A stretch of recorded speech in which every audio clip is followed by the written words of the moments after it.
ये कहानी एक छोटे से गांव की है जहां रात को अजीब घटनाएं होती थीं। गांव के लोग कहते थे कि वहां एक चुड़ैल का साया है जो रात में गांव के बाहर वाले पुराने बरगद के पेड़ के पास घूमती है। गांव में एक मान्यता थी कि जो भी उस पेड़ के पास रात में गया वह वापस नहीं लौटा। गांव का एक नौजवान रामू बहुत बहादुर और निडर था। वह इन कहानियों पर विश्वास नहीं करता था। एक रात उसने अपने दोस्तों से कहा, ये सब बकवास है, मैं आज उस बरगद के पेड़ के पास जाकर देखूंगा कि वहां कुछ है या नहीं। रामू की बात सुनकर सभी दोस्त डर गए और उसे मना किया, लेकिन वह नहीं माना। आधी रात को वह अकेला ही उस पेड़ के पास पहुंच गया। अजीब सा सन्नाटा था और हवा भी जैसे थम सी गई थी।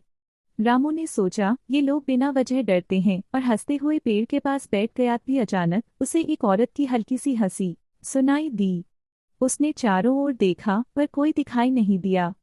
हंसी धीरे धीरे और तेज होती गई। फिर उसने देखा कि एक सफेद साड़ी पहने एक औरत पेड़ के पीछे से निकलकर उसकी तरफ आ रही है।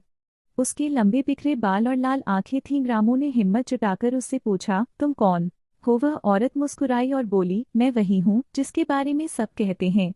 उसकी आवाज में अजीब सी खौफनाक गूंज थी। रामू समझ गया कि यह चुड़ैल ही है।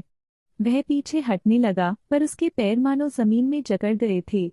उसने भागने की कोशिश की पर उसकी टांगें कांपने लगी। वह औरत धीरे धीरे रामू के करीब आती गई और उसकी आंखों में झांकते हुए बोली, अब तुम भी मेरी तरह कभी इस गांव में नहीं लौटोगे।